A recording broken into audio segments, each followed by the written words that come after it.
Welcome back to Double Play with myself and Brandon Walker. Today we are talking about Dodgeball. Time. No time. No, I'm doing the fucking intro. Yeah, but you're not doing it very well. I'm doing it great. No, you're not. You know why? What kind of intro is hello, welcome to the show? That's not what I said. No, but what you said this. You said welcome to the show with myself. Tell them your fucking name. You know who I am. Nobody I'm says, Chris Klemmer. hey, welcome to the Nightly News with me. Maybe Johnny Carson did. That's not, no. No. Jay Leno, welcome back. You really shoehorned that Jay Leno impression in. I've been saving that for a week because I was doing an impression. I forgot about that one. That's a good one. Throw me a little Carson. All right, Brandon Walker is here. The guy is a complete asshole. I think he's inbred. I don't know. It's a little much. All right, I don't think it is. I think it's just enough. I like the Leno, though. I'm working on it. Any Letterman? Just, okay. Can't do it. He's harder to Indiana impersonations. Well, they don't have a voice. Yeah. So, it's Double Play. It is. Talk about sports movies here. So I was trying to tell people before you interrupted me. Today it's Go ahead. Dodgeball, a true underdog story, and Baseketball. So we pair these movies up with either sometimes the first 8 or so we did good movie, bad movie. Right. Then we decided to start pairing movies up that made sense together. And have them go against each other. Right. And these are two movies that are not traditional sports. They are, I would call them sports movies. Basketball is just an invented sport, and dodgeball is the thing we grew up as playing as kids. Yeah. This was an interesting experience for me. Me. I had never seen basketball. No, I hadn't either. But every time I say something about what's your favorite sports movie, like 2 idiots in the chat will say basketball or something like that. And I always thought, it must be a cult following. It must be pretty good. Guys who do South Park. Guys who do South Park. I mean, that's a healthy pedigree. Right. And then dodgeball, I saw when it came out. I've probably seen it in its entirety 1.5 times in my life. That's probably about what I think I'd seen once or twice beforehand. It's not one that I've watched 20 times. Right. But these were two movies that really was almost like watching two movies for the first time. I watched Dodgeball last week and I watched Basketball last night, so it was fresher on the mind. I have a lot of avenues to go. I don't know how you want to start.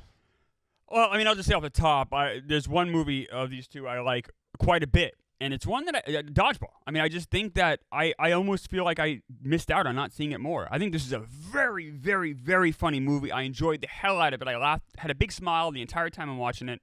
I enjoyed the hell out of it. What I wrote down was, it is the most perfectly acceptable movie ever made. Oh, it's better than that. Why do you always fucking get pissed? Always. To me, it is the most. If you're over at your boy's house, right, and he says, I don't know, I'm bored. Let's throw him dodgeball. That's a perfectly acceptable thing to do. That's fine. If you're sitting down and you're scrolling through the channels and dodgeball's on, that's perfectly acceptable to start watching it. Like it is the most. Yeah, okay, I can do that movie ever. Like it doesn't excite me. And in fact, I think that's why I never watched it a second or third time. But it is, in fact, a good movie. But let's go chronologically. I want to do basketball first. Okay. And to do basketball and dodgeball, you got to understand the culture a little bit, right? Like the mid-'90s don't get enough credit for being just different as fuck. Oh yeah, they do. I mean, it was the mid to late '90s were something the fuck else. Weird movie after weird movie after, and I think that's why after weird cultural phenomenon, the music we were listening to, the ska shit, and the wrestling was gigantic. Like all these alternate lifestyle things were huge. Right. And in that was born South Park. Right. South Park was how big are you on South Park? Not huge. I like it. I watched the very first season it came out religiously. I'm not a big cartoon guy, but I definitely think it's very funny. When I do watch them once in a while, I enjoy them. I'm just not a huge fan, but it's good. Basketball is by the creators of South Park, Trey Parker and Matt Stone. They star in the movie.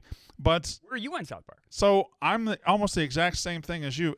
For people that are like 20 or 25 listening to us right now, I don't know if we can get across how big of a cultural phenomenon South Park was from like 97 to 98. It was fucking everywhere.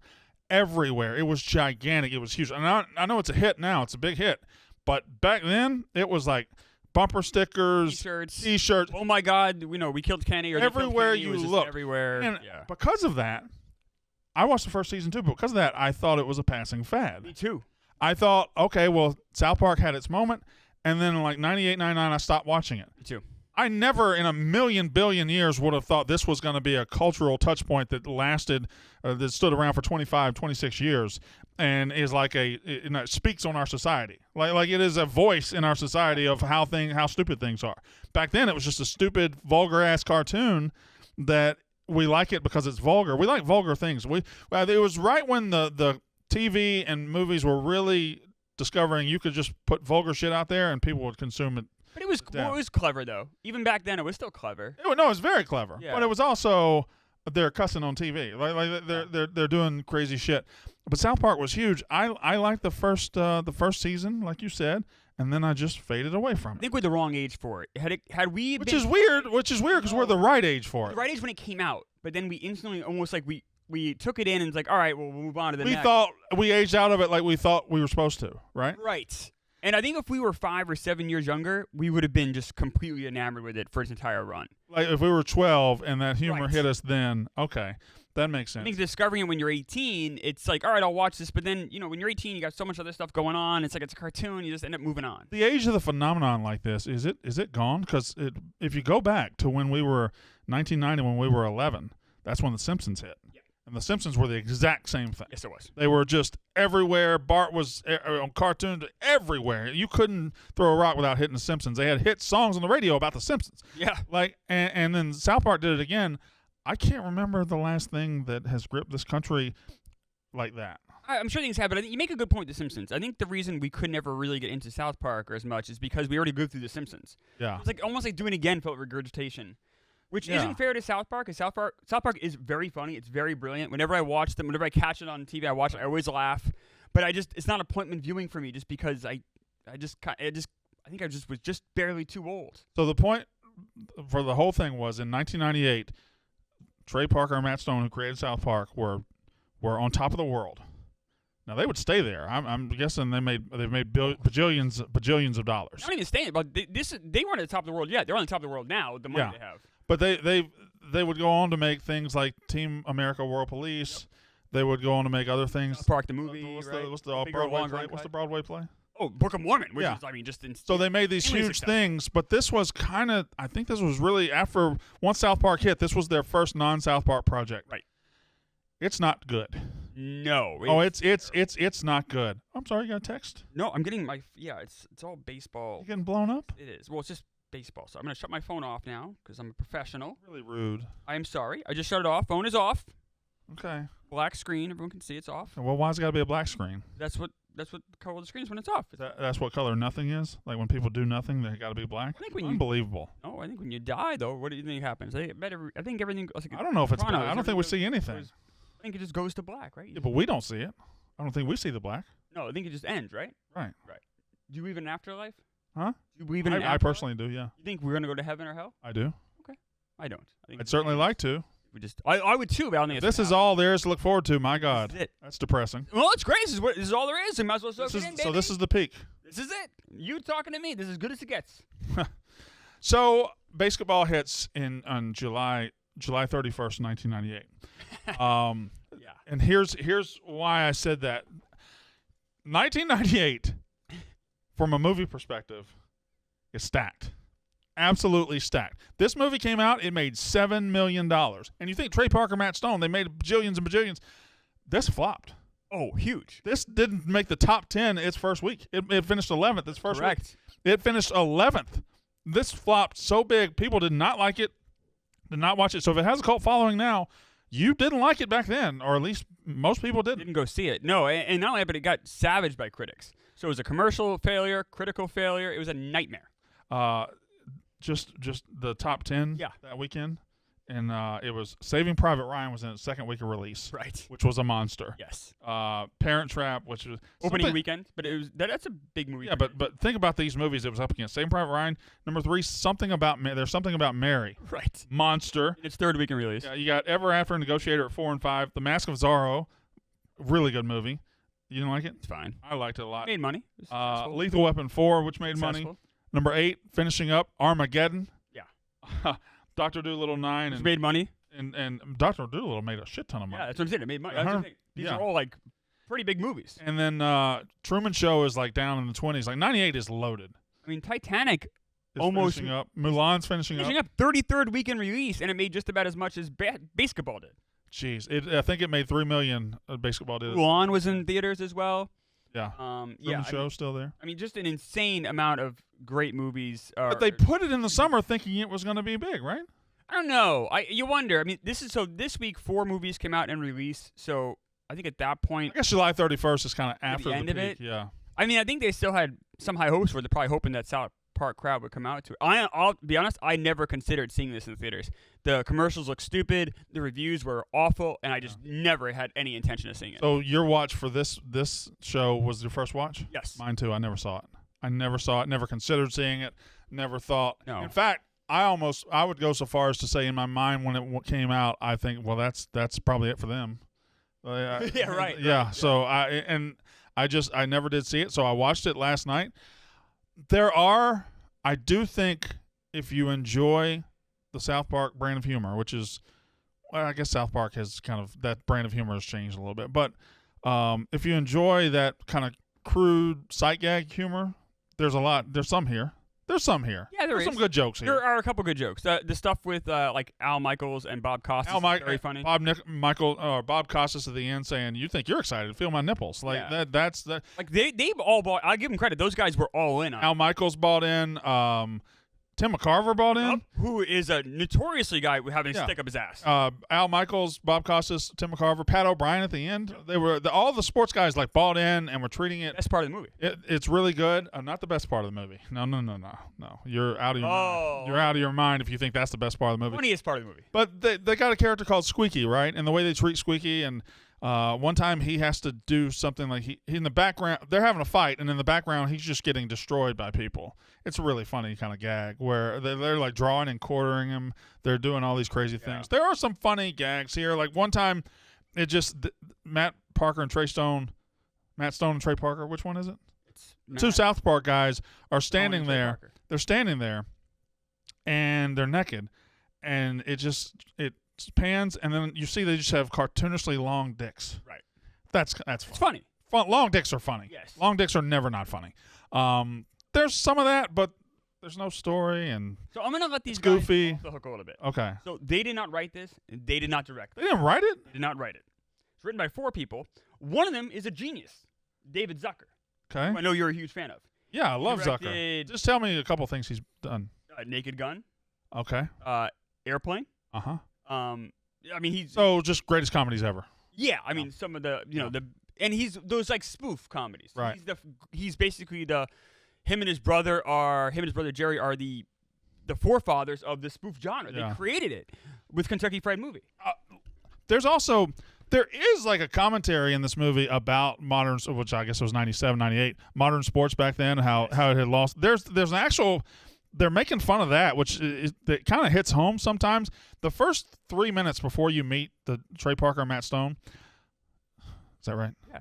Before you meet them, there's like this montage about how sports are not as good as they were, and then you have these touchdown dances and these funny things. Like, it's a really funny. The movie's got a funny opening, I think. That was okay. When the hockey player's head comes off. And, Yeah, that's all right. I did. Okay. You know what made me laugh a lot was the Robert Stack Unsolved Mysteries. That's really fucking. I was laughing my ass off. Robert Stack just cussing his ass off. And and it's funny. Remember how Still haven't found this fucking guy. right. And he was so bad in Caddyshack too. Yeah. And he was so funny here. But he's playing Robert Stack here. Right. Yeah. And he had the Unsolved Mysteries theme. It just worked really well. Shit ton of cameos here. A lot of cameos. Having said all of that, this movie is pretty lousy. And you know what it is? It's an Adam Sandler movie without the charm of Adam Sandler. And it made me think about our episode last week when I said that Chris McDonald was the MVP of Happy Gilmore. I immediately had regret after watching. I'm like, no, Adam Sandler is obviously the MVP. That was stupid of me to even think otherwise. And this is what happens when you have two guys that aren't actors, that aren't charming, that aren't good on screen in a comedy. It doesn't work. If Adam Sandler is the lead here with Chris Farley, this is a better movie by 5-10x. It's funny that you came. That I like that take. It's funny that you came with that comparison because I have it for the next movie. I think Dodgeball is an early Adam Sandler movie that's got the edges sanded off and is shined up and polished. Like, to me, that's just Happy Gilmore with a little bit better production value, a little bit better cast. Like, that's what that is.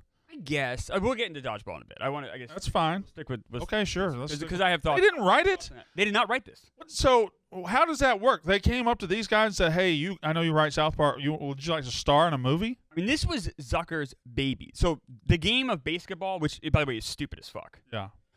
He actually played that. They would play that for years, and it was supposed to be a TV show.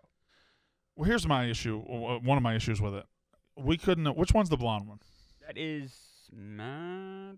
You don't know? I don't know. I'm gonna look it up right now. Whichever one the blonde one is, we couldn't have taught him how to shoot a basketball a little bit better. Right? We should know who these guys are. That is Trey Parker. Excuse me. Trey Parker. We couldn't teach Trey Parker how to shoot a basketball better. He's obviously not shooting it. He's just throwing it past the camera, and like it is distracting how poorly he shoots a basketball. The concept of basketball as a sport, yeah, it's something you would play in your yard that you would make up with your friends, and then about 3 minutes later you get bored and go inside and play Nintendo. Yep. Mm-hmm. Okay. Yeah, I know. Why are you staring at me? I thought you had more. I thought there was more to it than that. I thought you had like another beat to what you were saying. The way you were talking, it sounded like you had more to the story, and then you just ended abruptly. That's on you. I feel like that's on you. You had nothing. You didn't leave me alone. You just sat there stone-faced. I was listening. How could I elaborate if you're stone-faced? What difference is me being stone-faced? Make me laugh. Come on. It's not my job to make you laugh. It's basketball's job. It did not. It did not make me laugh very often. It did at times, Okay. like you said. It had these weird. It was a very strange experience watching this, because most of the time I was just annoyed as fuck watching this, and then you'd have the Robert Stack thing, and I was like, "This is actually very funny." Robert Stack thing is great. But then it would just die down for another 20 minutes of shit. I tell you what my experience was. I couldn't watch it all in one sitting. I would watch 20 minutes, and I'd be like, "This sucks." Pause it. I'd walk around a little bit. Yep. Come back, watch about 10, 20 minutes. I couldn't watch it all in one sitting. It was a lot to take in. Now. The best part of the movie? Yeah. The best part of the movie. Friends, if you weren't alive back then, I'm 44. In 1998, I was 19 years old. You were 19. You were going to be 19 later that year, correct? So you spent much of 98, 18 years old. But we were in the same age. Yeah. If you look back now, I can't describe to you the nuclear heat that was Jenny McCarthy and Yasmin Bleeth in the mid-'90s. Jenny McCarthy from 1995 to 1999 might be the hottest human being that ever lived. I am not going to argue this at all. Jenny McCarthy. I always say Jennifer Connelly is my number one of all time. Jenny McCarthy. Singled out Jenny McCarthy Unbelievable. into movie Jenny McCarthy is the hottest human being that we have ever produced as a society. I don't know how old she was. I assume like 22, 23, somewhere in there. I don't know. But my God, and she's toned down in this movie a little bit. Yes, she is. She's toned down. And then one of the great, it's almost like, we know Barry Bonds, but if you look at the 90s, people don't talk about Albert Bell as much as they used to. But in the 90s, Yasmin Bleeth was throwing 99 too. Yasmin Bleeth was she was on fire. Incredible. So you ever know what Suncoast movie studio, like it was a place for young people. It was a place in the mall where you could buy like VHS movies. Sure, yeah. Okay. Like a Sam Goody, like an FYE, stuff Yeah, like but they that. only did movies. Okay. So when I was 14 or 15, I went into the Suncoast one near me, and I stole the Playboy Jenny McCarthy. It was like an hour-long video. It was basically like softcore of her just kind of dancing around completely naked for like an hour. That video, I don't know if I ever got as much of a workout watching a video in my life than I did with that video. A workout. A workout. A lot of wrist action. You masturbated vigorously for I would say like a good 2 years. It never got old. That was my go-to. So you're saying you masturbated minimum 200 times to this video? Oh, I think so. That's fair. Okay. How about you? You weren't having some fun with the Jenny McCarthy? I wasn't as active a masturbator back then. I didn't really. That's such a lie. You're so full of shit. You were 15. You weren't. I was 18. No. I'm talking about like back in like the mid 90s when you were. What is this a masturbation show or is this a movie show? It can be both. When you have a movie this fucking stupid and worthless, it's about. Jenny McCarthy is in this movie. You brought this up. You said Jenny McCarthy. I brought up Jenny McCarthy. Yes, You brought up beating your meat. Because that's what you did when you were 15 with Jenny McCarthy. Okay, fine. All I've said is she's hot. She is hot, smoking ass hot. Sorry, guys. Brandon has never masturbated. For those who have, in the mid 90s, Jenny McCarthy was the go-to. I almost want to look at Jenny McCarthy singled out. But Yasmin Bleeth was right there with us. Yes. Yasmin Bleeth. She was like the brunette Jenny McCarthy. Yeah. And they are the two female leads in this movie. Right. Although McCarthy's not really the lead. She's just kind of there. No, they kind of waste her here. They do waste Yeah. her. It's like for the first 20 minutes, they use her fully. Yeah. And then they forget she's there. And then she comes back at the end, kind of. But she's a better actress than Bleeth is. Like, the roles probably should have been switched. I don't care at all about their acting. No, but you know what I mean? Like, I don't know. Like, shouldn't McCarthy have been the love interest? She's even on the poster, but then Yasmin. She is on the poster, isn't. yeah. Weird. And Yasmin Bleeth's in this movie 5 times more than Jenny McCarthy. Right. Singled out. Pamela Anderson also has to be in this conversation. We're talking about she does, late but 90s, but mid-late 90s. I just singled out Jenny McCarthy. It's just Unbelievable. unfucking believable. God Almighty. Okay, where are we at? See, this is what happens. See, now you're more horned up. Oh, go to the bathroom and masturbate. If No, you- I'm not. I got out of my system when I was 15, 16. You haven't. Okay. All right. Here's the thing. Bad movie. Awful movie. MVPs are to me, and I'm not even fronting. It's Yasmin Bleeth and Jenny McCarthy. I'm gonna say Robert Stack. Really? Just he's in there 3 minutes. It made me laugh. I enjoyed the hell out of it. And you know what? It comes in late. It's like Ugh. if you're tired of the movie and if you're slogging through, he comes in about like 120 in. My number 2 MVP, Yeah. Al Michaels. Al Michaels is good. He's really funny. And, like, those guys, I don't want to say had a lot to lose, but They were big. they were Yeah. the biggest sportscasters in the business. And they're saying some things in this I mean, movie they that were- are like, Is it fair to say? Sorry, Jenny McCarthy maybe, but they might have been the biggest stars in this movie. oh, Al Michaels is the biggest star than Jay McCarthy. More famous then. Yeah. Yeah. Question. Although Jenny McCarthy was just having a moment. Oh, yeah. Yeah.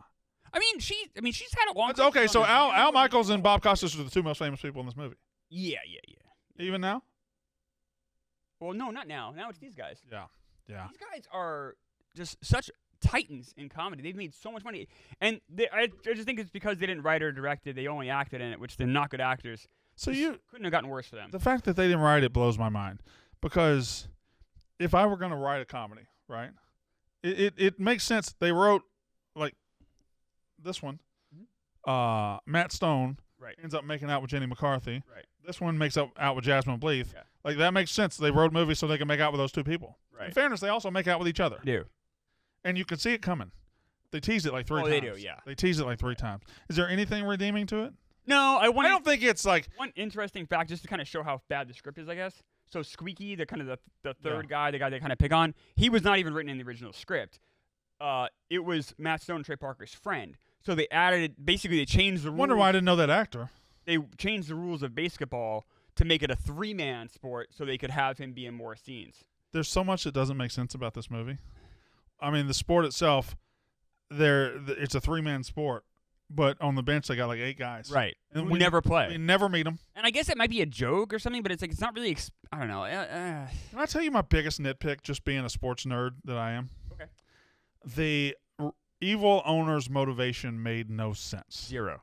It made no sense because he is an owner of a team in basketball, in the basketball league. And what he wants is the players to embrace free agency, Right. and go other places and get higher salaries. Right. Like, He's the Kurt Flood of owners. correct. Like, Makes no sense. that's not how ownership works. No, they This would. guy has the sweetest setup in the world. He's paying these guys low salaries, and they're stuck. Like, They're indentured. they're indentured. Like, this guy has the best owner setup in the history of the world. Yes. Whoever wrote this didn't know how sports worked. No, it's clear. And a lot of this stuff is just right. That stuff's just. No, it is a movie about a fake made-up sport in the driveway, so it's not going No, but for it's trying to make a statement on. not going for Citizen Kane here. But they're trying to make a statement about sports. They spent that whole opening doing that, and they completely fuck it up. So you think, okay, let's say I'm trying to think, 98. Let's say it's a big budget movie, and they don't get Trey Parker and Matt Stone. They get, Ben Stiller's right there. They get Ben Stiller and I don't even know who. David Spade. Ben Stiller and David Spade to play these guys. You think this is a hit movie? A hit? I don't know. It's tough to say hit because you mentioned that whole. I think it finishes like 7th in the first week instead Yeah, of I mean, 11th. it would do Yeah. better. And I can't because we said the 98 year is stacked with movies. Yeah. 99 is even more stacked. But would it have been a better movie? Absolutely. Because these guys just have there's nothing about them that's interesting to watch on screen. They're not likable. Well, the characters aren't even likable though. They're not, but they're bad actors. It's just the whole thing just sucks. And it feels so amateur watching them because they're just not good. And I think, and to their credit, they seem to know that. They don't do it again. Well, do you think this is what shirt are you wearing? Me? This is a Rob Manfred clown shirt, which you can find. Oh, I thought it was Minahan. Oh, My angle looks like Minahan. No, it's Rob Manfred. It's the commissioner of baseball. Okay, You relax. watch baseball every once in a while, you'd know that. I watch Baseketball. Yeah. Yeah. I'm not going to give it as low a score as I give something like Ed, though. No, I think it's even better than Eddie. Yeah, I think there's Not much, but enough jokes here. You could be reasonably entertained. You're not going to be entertained by the story or the plot or anything. You're not going to like yourself afterwards. But there's some joke. Like the Robert Stack 3 minutes is terrific. Yeah. And I guess we keep dancing around it. Robert Stack hosted Unsolved Mysteries, and he comes in and does a TV segment about this guy that goes missing, and he just cusses the whole time. He's like, we don't know where this motherfucker is. It's really fucking It's really funny. It's done in the same, like I said, they have the theme right. They have the setup right. It all just works perfectly, and then he's... Jerry Springer shows up in this movie? Yeah. How many movies did Jerry Springer show up in the night? I mean, that was a man that did not turn out a paycheck. Like, he didn't even read the script. He's just like, whatever. Yeah. You paying me, fine. And I was watching it because Dan Patrick and Kenny Mayne show up as well. Yes, they do. How many movies have the Sports Center anchors been in? They've been in a ton of them. Which I don't... I mean... No, I don't blame them. I'm saying they're in so many movies. Yeah. Like I bet they've been in 30 movies. Just Sports Center anchors. But there's a lot. Yeah, that's pretty fair. All right. What are you giving this movie? 1 to 100? Well, MVP is to me Yasmin Bleeth and Jenny McCarthy because I can look at them. I'm gonna go Robert Stack. All right. LVP, you gonna co do it for Parker and Stone here? Yeah, I guess. Either that or Zucker. I mean, I honestly am gonna give it to Zucker. He directed this. He wrote it. It's his game. It sucks. Yeah. The bad owner. Yeah, was it Robert Vaughn? Is that who that is? Yeah. Has he been in anything else? Oh yeah. He was in. He was super bad here. Christ. Now I'm. Ernest Borgnine was in Ernest this movie? Borgnine, Oscar-winning Ernest Borgnine. Yes. He was the owner at the beginning, right? That died. Yes. Yeah. Robert Vaughn was in 10 Commandments. He's been in a lot of stuff. All right. What do you give this? I'm gonna give this a 26. That's low. It's not low. It's fair. I think that's. He's the bad guy in Superman 3. I don't care. Robert Vaughn. I'm not old. Talking about you're older than me. No, I'm not. I'm not. Look at me and look at you. Yes, do that. You're older. Congratulations. If we were on the streets Yes. and we were talking to bitches, and like, hey bitches, who's older? Right off the bat, if you said that, they would say you're older. What's up, you sound bitches? Like an asshole. Me and you were walking down the street. What's up, bitches? Yeah. They would think I was younger. No, they wouldn't. Yeah, look, I'm wearing colors. I'm wearing colors. Look at me. I'm wearing a Commissioner of Baseball T-shirt. It's a great shirt. Which you Nobody, can find at the Barstool no Sports man store. under the age of 50 wears a Commissioner of Baseball do? T-shirt. What are you talking about? I give this like a 44. No. Why do you always do that? 'Cause you're Why always can't I say wrong. things? 'Cause you're No, stupid shit. There's worse movies than this. There are. There's I worse know, movies than I'm acknowledging that. Eddie, a couple other ones we've talked about are worse. This is not that bad of a. That's closer to like what you said about Draft Day. I mean, Draft Day's not good. No, but this is way worse than Draft Day. Okay, and I have it scored worse than Draft Day. Not way worse. I think this is. You really enjoyed it that much? You said you had to like take a break every 10 minutes. 44 is not enjoying anything. He's average. It's like a C minus.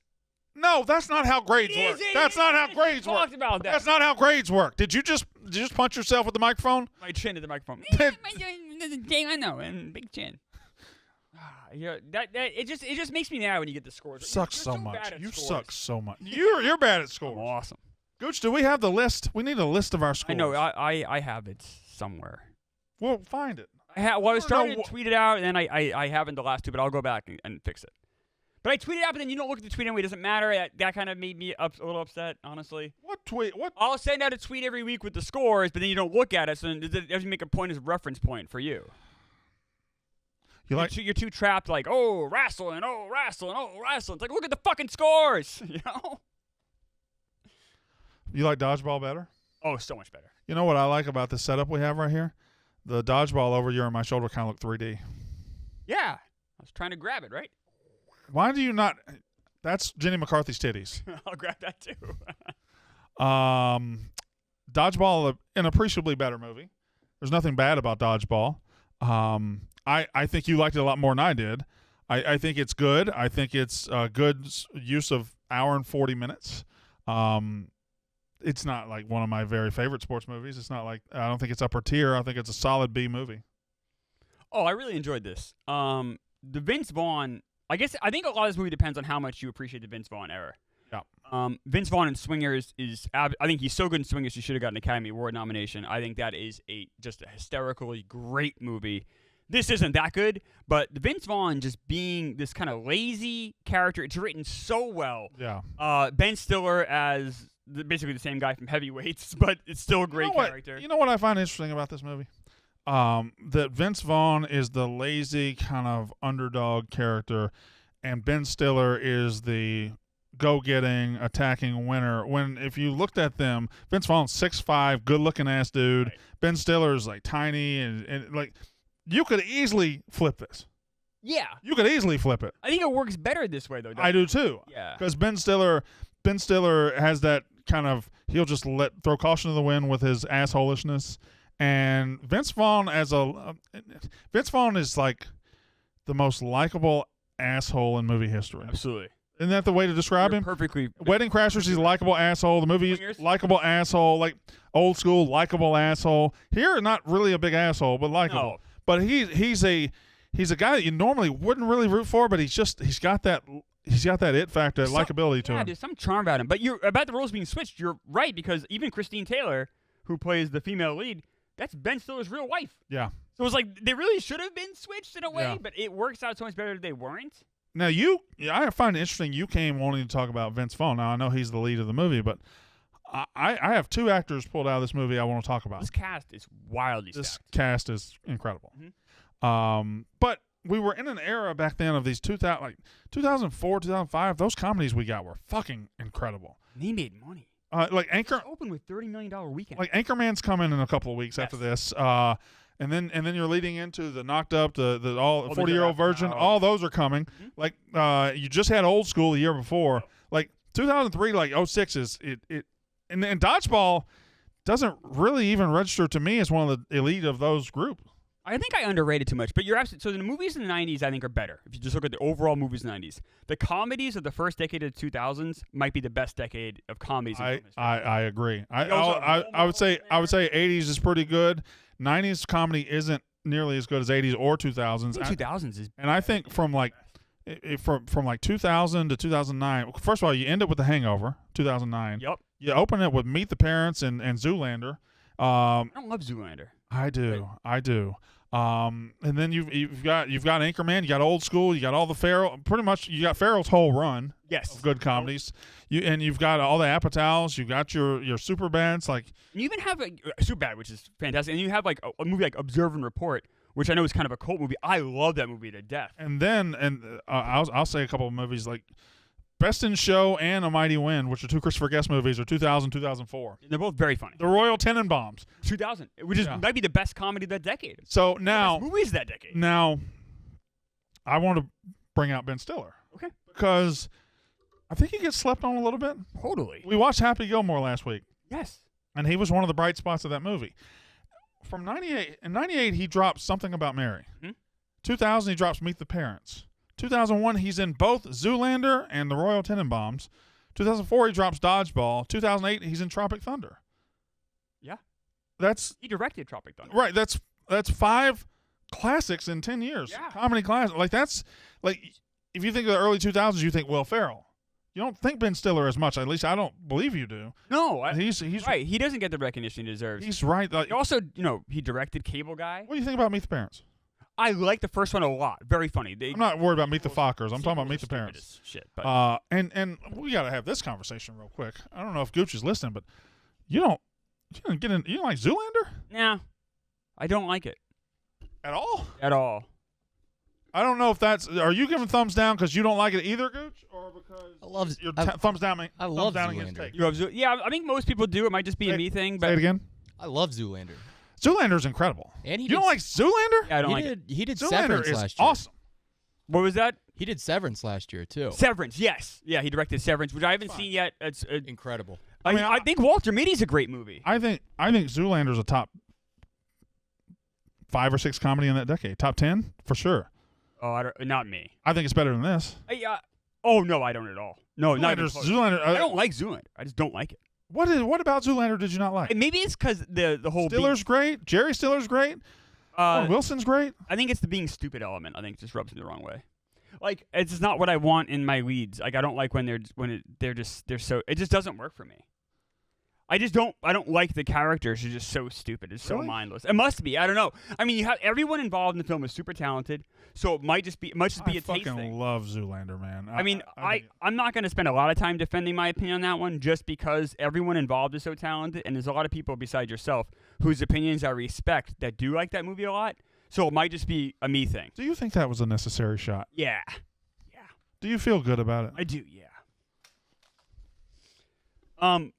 Yeah, I mean, Ben Stiller does. You're absolutely right, though, Brandon. Ben Stiller does not get anywhere near the respect he deserves because, like I said, he's not just in these movies. He's directed a lot of them. He's involved with them. He's a brilliant guy. And you know what? Here's my point about Ben Stiller. I was thinking about this watching the movie. Okay. You don't like that he's Jewish. No, that's a you thing. I think he hasn't done enough in the last decade. Like Gooch said, he is doing Severance now, which I have to catch. But I feel like we missed out on the last decade. Like Ben Stiller should be doing more and more. But the problem is comedy died. I know, but he's good in Walter Mitty. Then do more dramas. But comedy died. Like Farrell. We don't get enough Farrell. We don't get enough Stiller. Farrell wore out his welcome, though. He did, but Stiller didn't. Somebody ought to be out there producing great comedies. I feel like Stiller could be in the mix. Stiller could be in the mix to do that. Now, I have a second actor I want to pull out here. Okay. He's a character actor. And the more I see him, the more I realize that every time he shows up in a movie or a TV show, I'm going to fucking love it. Stephen Root? Stephen Root. You do watch Barry? I don't watch Barry, but Stephen Root is in News Radio, a remarkably underrated sitcom. So funny. It's so good, and he's the best part of it. Phil Hartman? I think Stephen Root's a little better. Oh, They're both good. I mean, talk about a show, though, where you have those two in it. Yeah. The whole cast. Joe Rogan's in it, if you're a Joe Rogan fan. Foley, yeah. So Stephen Root's fantastic. So good. He's in his little piece in Oh Brother, Where Art Thou is funny. Office Space? Office Space. He's the funniest part of that. He's one of the funny. He's funny. He's funny here, and there's one more. But Stephen Root. He's great in Barry. He's unbelievable in Barry. But there's one more I'm missing. Stephen Root's great. Stephen Root is great. Stephen Root is fucking great. And if Stephen Root shows up in a movie, it is going to be good. You know that every time you see Stephen Root's name in the credits, you just have to smile. Yes. He's one of those guys. You're like, oh great, he's in this too? Because I forgot he was in this. Right. And he pops up, I'll go, oh yeah. Like it was like we're in business now. The whole cast is fantastic here, but you're right. Stephen Root is one of the best comedic character actors around. I would say I would argue I'd be hard pressed to name one better. That's how good he is. I put Stephen Root in like the Steve Buscemi camp of like you see their name pop up and you're like, all right, here we go. I'm not trying to be rude or an asshole. I just want to see all his movies, and I always go to the wrong thing. And now I'm looking at all his TV shows, and I don't care that he was in Perry Mason. I don't care that he. The world's confusing for you, isn't it? It's not easy getting older, huh? I mean, to make that joke land, you'd have to assume that I wasn't confused before. Right. I got old. You have to assume that I wasn't an asshole before all this happened. By the way, not only did we get Stephen Root from Office Space in this, we also got Gary Cole, who's another one. Who's Lumberg. Every time he shows up is good. Gary Cole is he's great in the Brady Bunch movie. There's so many people who are good here. Jason Bateman is phenomenal. He is. That is one of the greatest. I can't. I'm trying to speak here. I have so many positive verbs going on in my head. One of the greatest interpretations of sports broadcasting you'll see in a movie. That character is it's so on point for like what you saw. You saw all these X Game or extreme athletes on everything back in the late 90s, early 2000s. Yeah. And he plays it pitch perfect. He has this glazed look of confusion on his face the entire time. He doesn't know like what's happening, but he's always excited. It's the perfect combination. It is right. Every single even like syllable he utters, I'm dying laughing. I liken it to Fred Willard in Best in Show, where he's and every time it goes to him, it's just like he's really stupid and really rude, but every time he's just so happy to be there and so into it, and he's so man, isn't this great that we get to do this for a living? I feel like Jason Bateman's got a little bit of that, but he's got the glazed over. He and he always has over. to, like look cool, like the way he sits. He doesn't sit normally. Yeah, his hair. he's always a little higher. He's Yeah. always a little like up here. Yeah, right. And the hair is always awesome, like awesomely wild and weird. Yeah, it's the way he's dressed. It's fantastic. They nailed this cast from 1, 2 all the way down to like 20. Because of that, I think this movie is more rewatchable than maybe I've given it credit for. Yeah.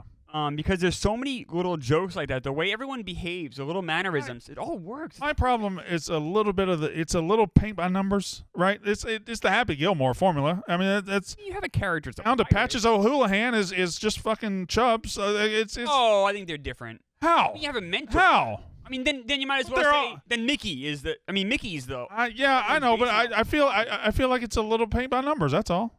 Oh, I don't think so. I mean, Patches is a whole different character than Chubbs is a friendly guy. Patches is an asshole. I guess. Even that, like having the 1950s clip and then showing, Patches now, and he's like, this is a complete piece of shit. Throwing wrenches at people. Justin Long is very good in this. Yeah.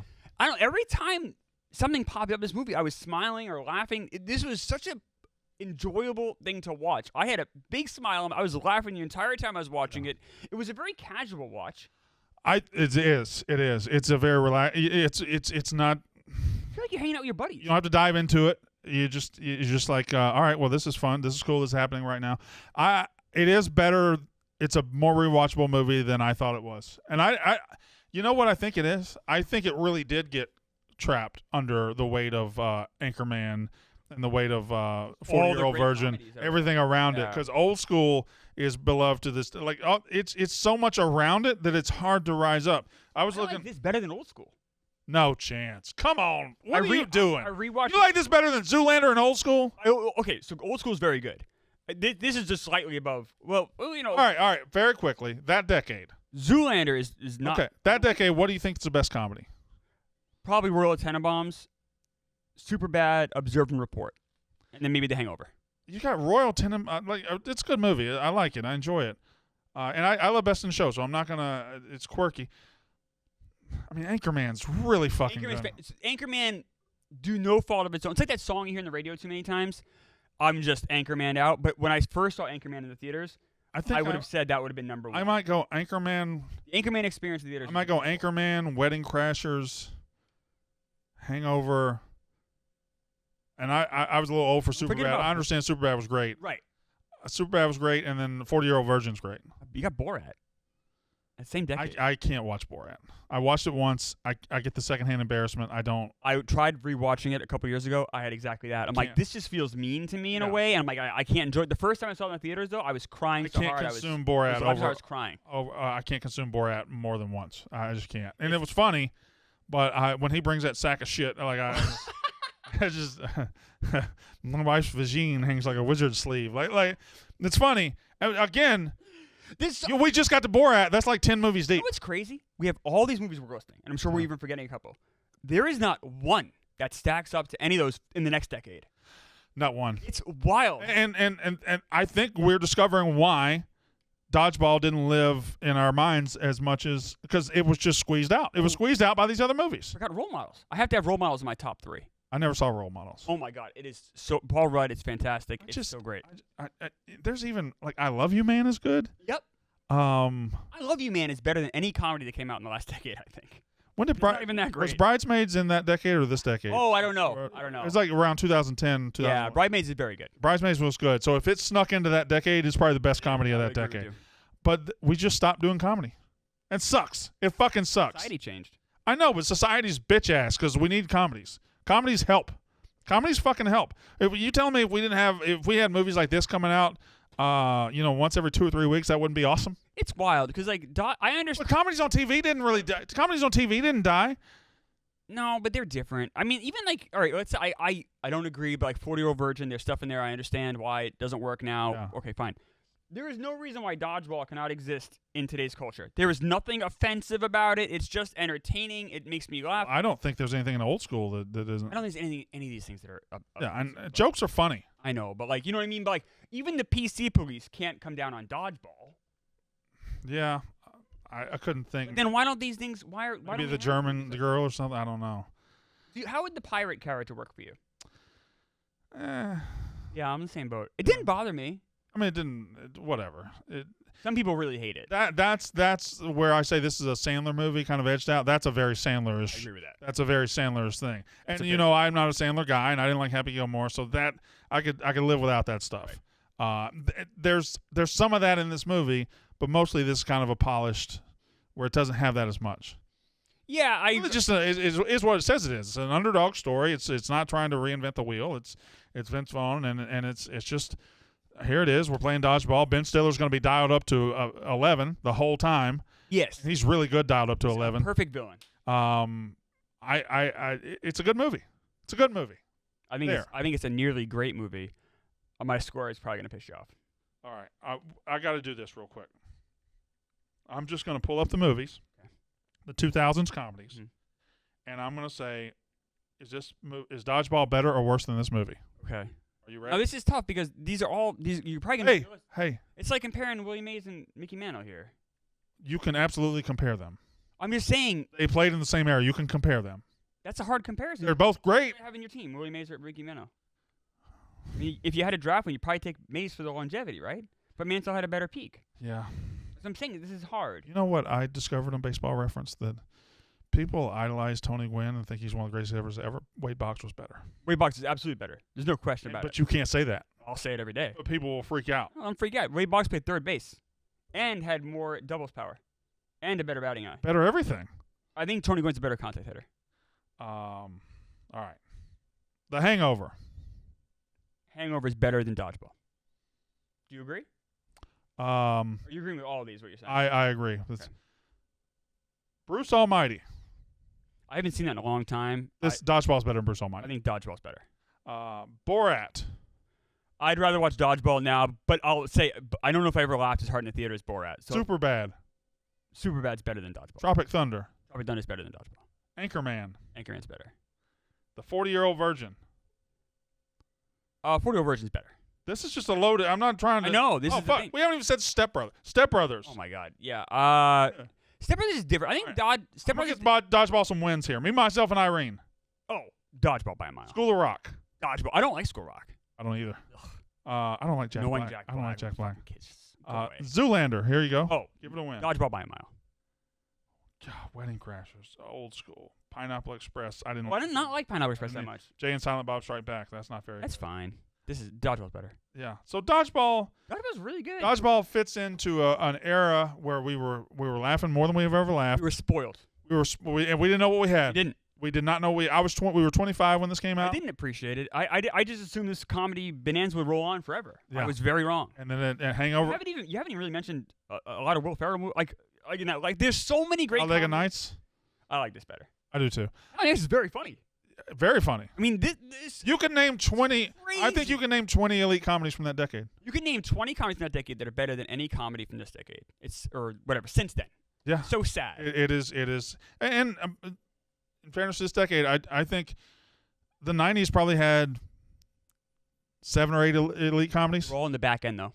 Really? It's close to the 2000s. Yeah. There's something about Mary. If you go through, they're all there. Dumb and Dumber is, I guess, 94. Yeah. They're all 94 on. Nothing from 90 to 93. So on June 18th, 2004, when this came out, Dodgeball finished number 1, made $30 million in its opening weekend. Here's what else was in the theater. Now, number 2, I believe Tom Hanks' worst movie, The Terminal. Terminal's bad. It's really bad. It's not like horrible. It's just. I was trying to date a 6-foot volleyball player this summer, and I would eventually meet my wife. But I loved her, and she was beautiful and awesome. And I took her to 2 movies. Took her to Anchorman and The Terminal. And The Terminal is what sank it, I think. Yeah, that's tough to come back from. This quiet moments of Terminal I did enjoy. But I would be lying if I said I. Harry Potter in one of his movies. I think that's the first one, right? No, it's The Prisoner of Azkaban, whichever one that is. All right.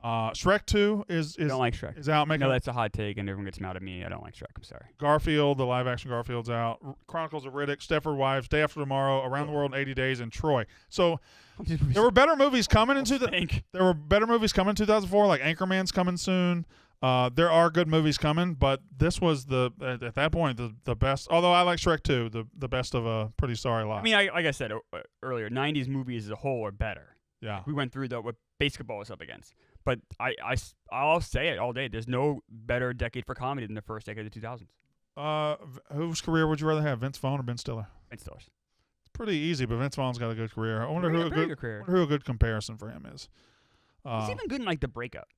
He's good. Which He's is just like a fine movie. He's just a good actor, Yeah. and he kind of plays Vince Vaughn a lot, where the fast talking, and he actually plays it less in this movie. Yeah. But he plays Vince Vaughn a lot. Like Vince Vaughn in Wedding Crashers is Vince Vaughn in a lot of other And movies. Swingers, and they're all gonna say. But this is him being just the mild mannered lead is different, and he's good at it. He's good, and everyone here, like I said, Stephen Root, Justin Long. You go through the list; they're all good here. Christine Taylor is very good as Well. Oh, come on! Well, You didn't like her?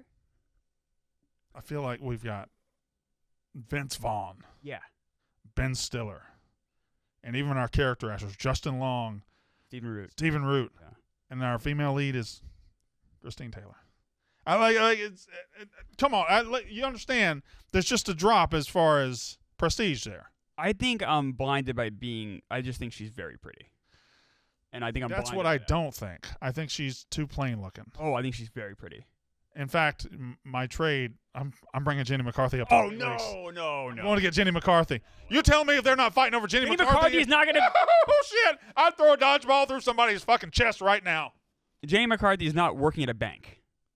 Oh, Jenny McCarthy could work at a bank. No, Christine Taylor. Yasmin Bleeth could work at a bank. Yasmin Bleeth can't read.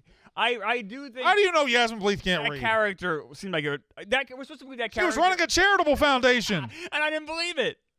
Did you like? I hate to go back movies. Did you like the hospital scene, or is that where it fell apart for you? Where they're Actually, I didn't mind that. okay? They were leaning into it a bit. The more. absurdity there was Yeah, pretty. That was funny. The sick kid is What's dying. the best scene in Dodgeball for you? Oof. It's a good. See, this is where it kind of trips me up because the movie's such a casual watch. It's so lovely. Right. It doesn't peak in valley much. Right. It's kind of right along. I think it's more a movie about characters, and I can tell you which character are my favorites, which ones I don't like as much. White Goodman, I assume, is your favorite character. I think actually the Vince Vaughn character. I loved it, but whatever. The Name's Stephen Root Peter. Character is Yeah. great. Like, I think it's more about the individual characters than like specific points. Yeah. But it's Oh, it really is an ensemble. No, it does. It gets on the road and goes about 65 the whole way. Never goes 90. Never goes 30. It's just a smooth ride. In an hour and a half, it drops you off at your destination, and you're happy. Yeah. So, all right. Well, do you want to do a trade? Because I'm trading Jenny McCarthy for Christine I Taylor. would veto that trade. You can't veto that trade. I get my own trade. We're gonna veto that trade. I don't like that. I have no trade here. This movie stinks. This movie's very good. I wouldn't change anything about this. You wouldn't bring Robert Stack in somehow? Casting perspective. Oh. I don't think so. No, I keep everything here. I really enjoyed the hell out of this movie. Now the announcers here are great. Yes. So I like Jason Bateman and Gary Cole. Yeah. yeah, Gary. They're great. Al Michaels and Bob Costas doing what they did in Basketball could also worked here. Yeah. It could have worked here. Like that would have been funny. The only thing is though, this is PG-13.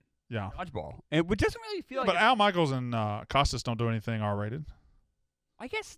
Although No, Al they don't. Michaels is kind of leering at the. I bet you could do He that. he says a few years ago this sport was played in backyards, and a few years ago these cheerleaders were in grade school. Right. That's fucking funny. Fucking wild. Line. Al Michaels said that. yes. While he was famous. Yes. Yeah, I When like- he was doing Monday Night Football. Yeah. Yes. All right. So what's your score for this one? I gave Hoosiers what, an 83? Yeah. I give Dodgeball 85.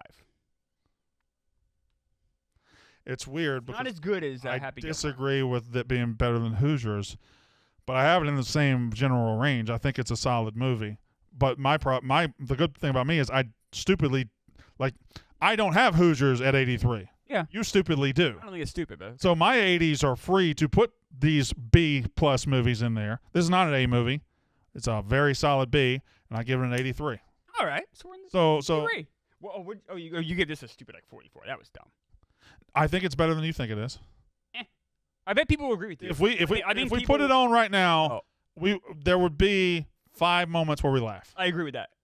The problem is the high points are there, but there's few of them, and the low points are just tough to get. Well, there's nothing tying it together. There's no character to tie it together.